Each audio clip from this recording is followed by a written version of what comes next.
À vos commandements. Garde à vous.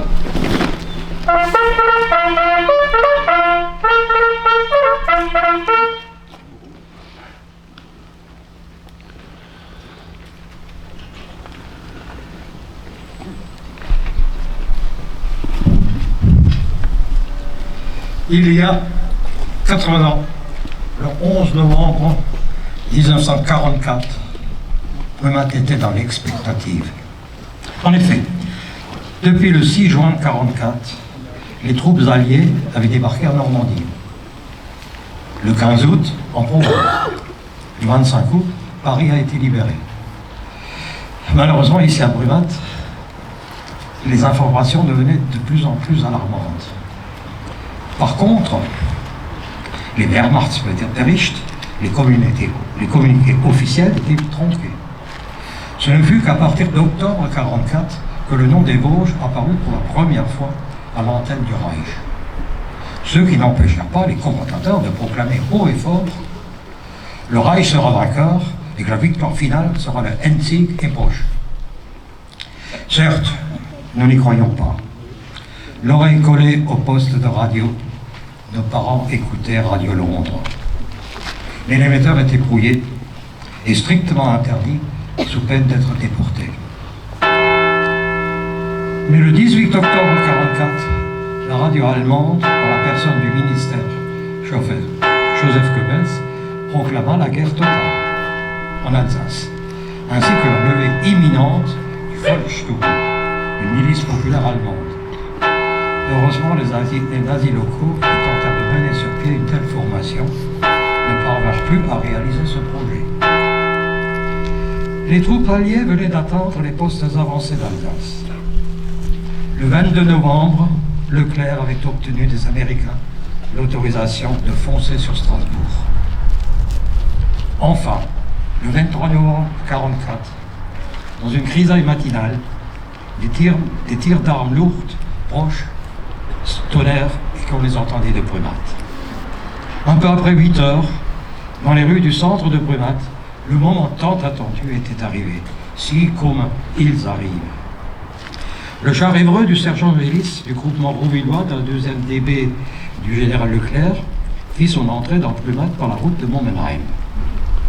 Cette avant-garde était composée de 17 hommes, de troupes réparties sur 3 véhicules, sous les ordres du lieutenant Priot de Lacroché. Le barrage anti-char de la bifurcation des actuelles rues du Général de Gaulle et de la division Leclerc, ainsi que celui érigé avenue de Strasbourg, avait été démoli par les FFI brumatois sous les ordres de M. Troutman. Naturellement, nous les jeunes, tellement heureux de vivre un tel événement, étions rassemblés place de la Liberté, et de là, nous avons assisté à un défi de matériel militaire, ce qui nous enchantait, quand subitement des coups de feu éclatèrent.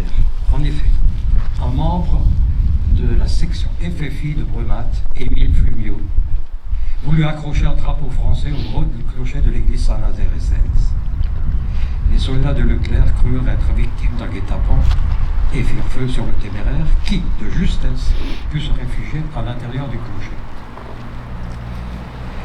Le groupement rouvillois finalement passait Brumat dans la journée. Le soir, la ville se retrouvait abandonnée. Seul un char et 5 hommes restèrent sur les lieux. Ce furent les FFI qui renforcèrent cette petite unité pour prendre en charge la protection de Brumat. Ils avaient, au courant de la journée, débarrassé Brumat de ses collaborateurs. Une vingtaine avaient été mis sous verrou, puis furent transportés au centre de Wolfisheim. Le lendemain, 24 novembre, au petit matin, ce sont les troupes américaines de la 7e armée qui rentrent dans Brumat. Comme le jour d'avant, nombreux furent les Brumatois qui voulaient accueillir ces troupes alliées. Le premier char américain qui arrivait dans l'actuelle rue Jacques-Ablé, à la hauteur de l'actuelle rue du Cerf, envoya une rafale de mitrailleuses dans ce que fut l'auberge du Cerf. Là, mademoiselle Mathilde Krieger, la sœur de la propriétaire, était postée derrière un volet de fenêtre à demi fermé pour guetter l'arrivée des vainqueurs. Malheureusement, c'est elle qui essuya la rafale, le tireur croyant avoir affaire à un ennemi embusqué. Grièvement blessée, mademoiselle Krieger, 46 ans, décéda le 26 novembre. Ce même 24 novembre, dans la matinée, un avion Messerschmitt survola la ville et lâcha plusieurs rafales de mitrailleuses sur des unités de la 7e armée stationnées dans l'actuelle rue du Général de Gaulle à la hauteur de l'actuelle rue de la Paix. 4 civils furent tués. Lina R, 16 ans. Marguerite R, 15 ans. Émile Erler, 30 ans. Et Marguerite Urban, 15 ans. L'avion en question fut abattu par les mitrailleuses qui équipaient les camions de la colonne US. À cet affreux drame se rajoutent, et ne les oublions pas, tous ces mamans, ces jeunes épouses, ces papas, ces frères et sœurs, des familles entières qui pleurent ou qui attendent des nouvelles de tous ces incorporés de force dans l'armée allemande. Des nouvelles qui n'arriveront plus, puisque l'armée française stationne au bord du Rhin. Ne l'oublions pas non plus, Brumat est libre.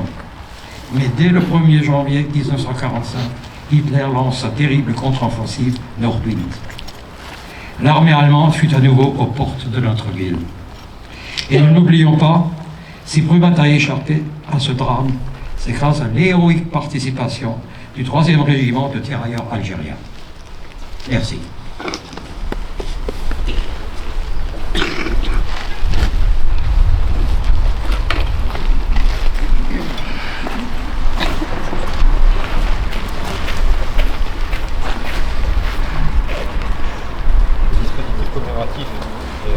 Le 11 novembre 1918, rassemblé à Lausanne.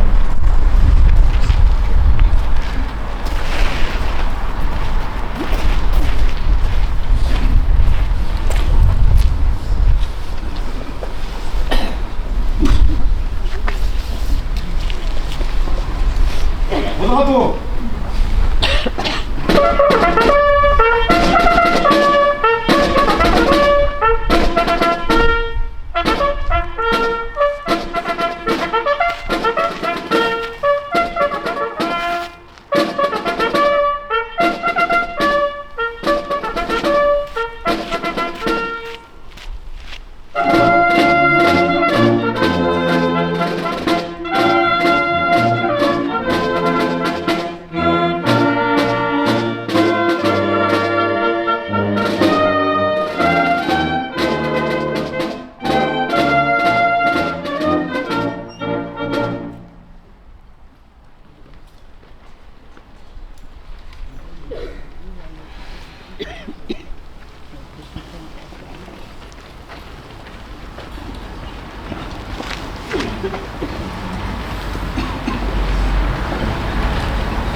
Message du général de corps aérien Hervé Longuet, président national de l'Union nationale des combattants. Commémoration de la victoire et de la paix, jour anniversaire de l'armistice et hommage à tous les morts pour la France. Par la loi du 28 février 2012, le 11 novembre est le jour anniversaire de l'armistice de 1918 et de la commémoration de la victoire et de la paix. Il rend hommage à l'ensemble de ceux qui sont morts pour la France, civils ou militaires, dans des conflits anciens ou en opérations extérieures récentes. Après les commémorations de la campagne d'Indochine et de la bataille de Dien Bien Phu, l'année 2004 a vu celle du cycle mémorial du 80e anniversaire du débarquement de Normandie et de Provence, de la libération de la France et de la marche au Rhin. Saluons la mémoire des résistants et des combattants venus des quatre coins de l'Empire français, ainsi que celle des étrangers qui y ont participé, donnant leur vie pour notre pays afin qu'il soit libre. Le 11 novembre 1944, les troupes alliées et françaises étaient aux portes de la Moselle et de l'Alsace, province annexée par le Troisième Reich en 1940. N'oublions pas les souffrances de leur population et les 130 000 malgré nous contraints de combattre sous l'uniforme ennemi. L'actualité nous rappelle que la paix et la stabilité des États sont fragiles. Des guerres majeures, hybrides, voire de hautes intensités sont possibles. Pour conserver les acquis de notre démocratie, faisons preuve de résilience, d'esprit de défense et d'unité face à l'ensemble des menaces multiformes du moment. Resserrons les rangs autour de nos armées constituées, ne l'oublions pas, de nos enfants et petits-enfants, de nos jeunes voisins et amis. Comme nos anciens par le passé et nos jeunes actuellement sous les armes, restons unis comme au front. Vive la République, vive la France.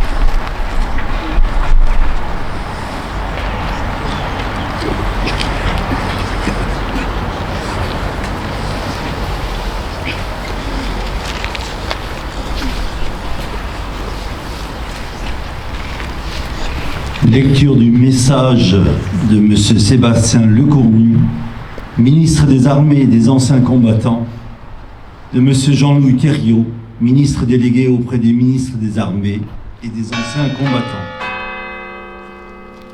C'était il y a 106 ans, en 1918, à la 11e heure du 11e jour du 11e mois, de la boue des Flandres à la frontière suisse, les clairons égrènent les notes de cessez-le-feu.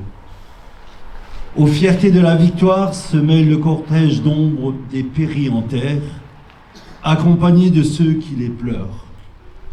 Ce sont ces sacrifices que nous commémorons aujourd'hui. Sacrifices auxquels sont agrégés depuis 2012 celui de tous les morts pour la France. Honorer leur mémoire, c'est écouter ce qu'ils nous disent encore aujourd'hui. Ils nous laissent un devoir de gratitude, de lucidité et d'espérance. Le devoir de gratitude, c'est tout simplement se souvenir du sacrifice de ces jeunes hommes, habités de promesses de la vie, qui ont consenti à tout donner pour que la France demeure. Les épreuves qu'ils ont traversées sont inimaginables.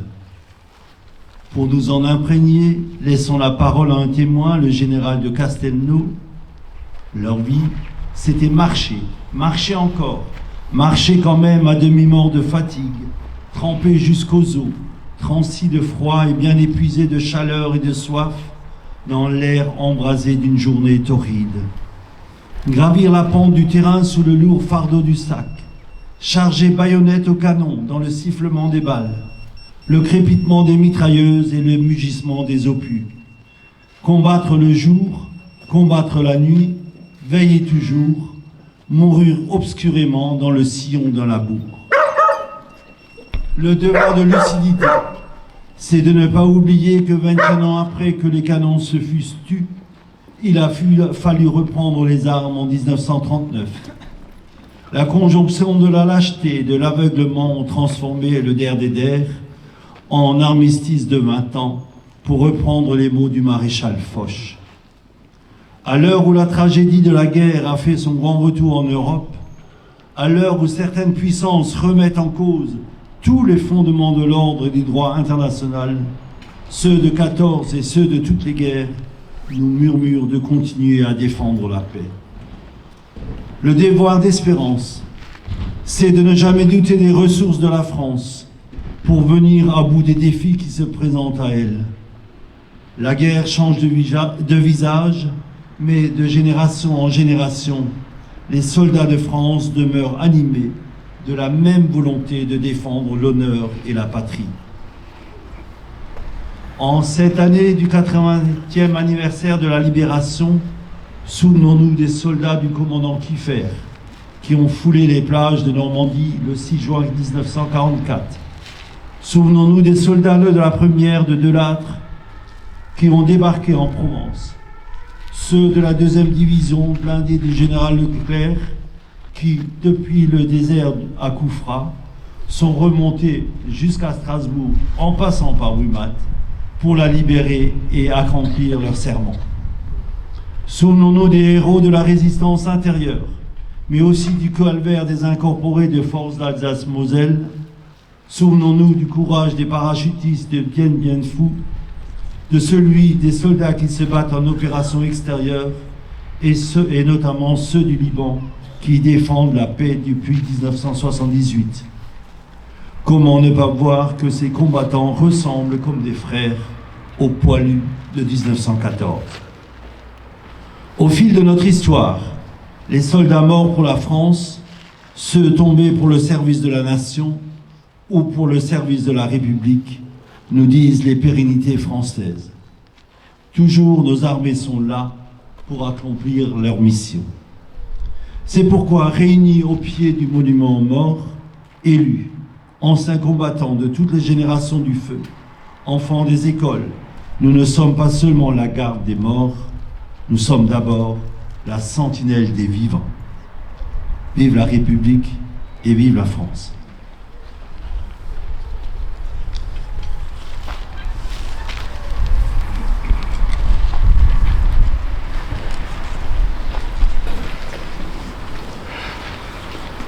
Garde à vous.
Repos.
Il a dévalé la colline. Ses pieds faisaient rouler des pierres. Là-haut, entre les quatre murs, la sirène chantait sans joie. Il respirait l'odeur des arbres. De tout son corps comme une forge, la lumière l'accompagnait et lui faisait danser son ombre. Pourvu qu'il me laisse le temps. Il sauta à travers les herbes. Il accueillit 2 feuilles jaunes, gorgées de sève et de soleil. Les canons d'acier bleu crachaient, de courtes flammes de feu sec, pourvu qu'il me laisse le temps. Il est arrivé près de l'eau. Il y a plongé son visage, il riait de joie, il a bu. Pourvu qu'il me laisse le temps, il s'est relevé pour sauter. Pourvu qu'il me laisse le temps. Une abeille de cuivre chaud l'a foudroyé sur l'autre rive. Le sang et l'eau se sont mêlés. Il avait eu le temps de boire. Le temps de boire à ce ruisseau. Le temps de porter à sa bouche 2 feuilles gorgées de soleil. Le temps de rire aux assassins. Le temps d'atteindre l'autre rive. Le temps de courir vers la femme. Il avait eu le temps de vivre.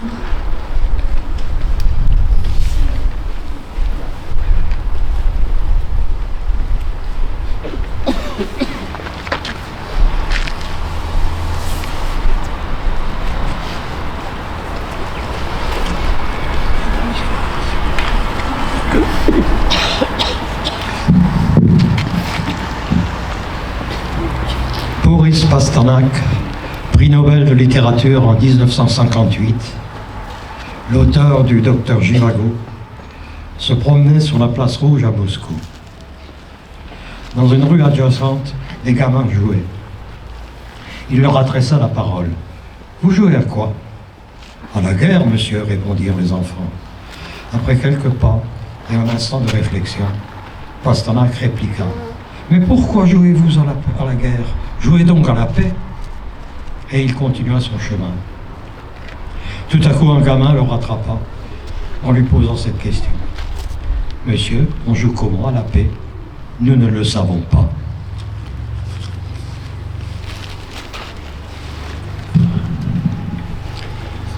Qu'il est difficile d'être pédagogue de la paix, au milieu de sourds qui croisent le fer des menaces.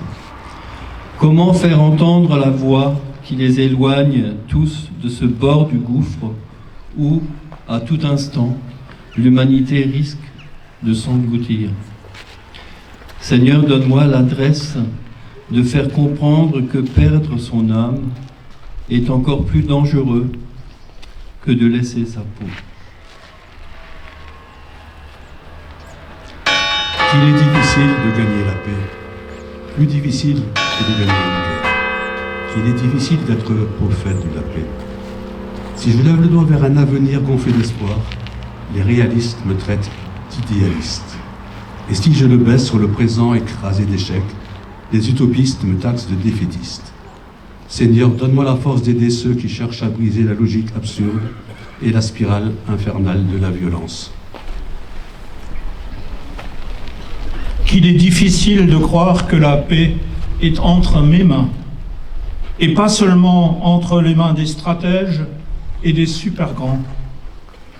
Chaque jour, par ma façon de vivre avec les autres, je choisis pour ou contre la paix. Seigneur, donne-moi la lumière pour découvrir les vraies racines de la paix, celles qui plongent jusqu'au cœur de l'homme réconcilié avec Dieu.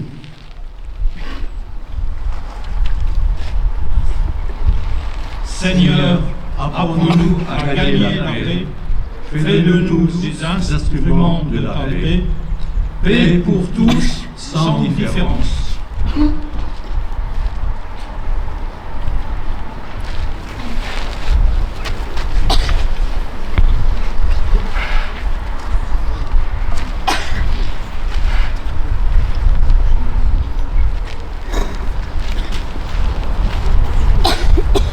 Garde à vous.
Nous arrivons à la fin de cette cérémonie. Aussi, je voudrais vous remercier, vous saluer, vous remercier d'avoir participé à cette cérémonie. Alors je voudrais saluer tout particulièrement les porte-drapeaux, les sapeurs-pompiers, mais aussi des associations des anciens combattants, souvenirs français, les familles des disparus, la protection civile, la sécurité civile, la Croix-Rouge pour leur intervention tout au long de l'année. Chaque fois qu'on a besoin d'eux, ils répondent à nos attentes, à nos services. Merci beaucoup. De l'autre côté, remercier le régiment du Hussard, toujours fidèle, présent. Et on compte beaucoup sur eux actuellement par rapport à ce qui se passe dans le monde. Merci pour votre investissement et votre travail. Je voudrais saluer aussi le major Holdry, le nouveau chef de brigade de la gendarmerie de Brunat. Bienvenue parmi nous, major. Les sapeurs-pompiers, ceux qui sont en fonction, vous avez vu que pendant la cérémonie, ils ont été appelés. Donc il y a une partie qui est sur le terrain. Les anciens, les vétérans qui sont consacrés pendant une grosse partie de leur vie au service. Et nous sommes très contents de les avoir. Et puis je voudrais aussi saluer les JSP, les jeunes sapeurs-pompiers, futurs sapeurs-pompiers. Et je lance à chaque fois un appel pour que leur rang soit renforcé parce que nous avons besoin de jeunes pour prendre la relève et pour continuer à prendre la relève des anciens au niveau des cœurs de sapeurs-pompiers. Saluer aussi les représentants des communautés religieuses qui sont intervenus tout à l'heure, les jeunes du collège, les mesdemoiselles qui étaient intervenues, qui nous avaient raconté un peu l'histoire de certains. Et puis à vous toutes et tous présents, bien sûr aussi les élus, le maire de Krautulaire, les élus du conseil municipal de Brumat. Mais je voudrais aussi tout particulièrement saluer Gérard Dossmann, originaire de Brumat, qui est parmi nous aujourd'hui et qui est adjoint au maire depuis 5 mandats, Gérard, à Verrières-le-Buisson, donc dans la région parisienne. Et nous sommes très fiers de t'avoir parmi nous aujourd'hui. Voilà. Et sur ce, je voudrais vous inviter au verre de l'amitié, bien sûr, à l'Hôtel de Ville et vous souhaiter merci aussi à la musique municipale qui sont en face de moi et je vois pas clair. Merci beaucoup pour votre intervention et puis on compte sur vous pour encore un petit morceau là, Dani, tout de suite. Merci beaucoup et j'espère que je n'ai oublié personne. En tous les cas, soyez les bienvenus à l'Hôtel de Ville pour le verre de l'amitié. Bonne journée, bon 11 novembre.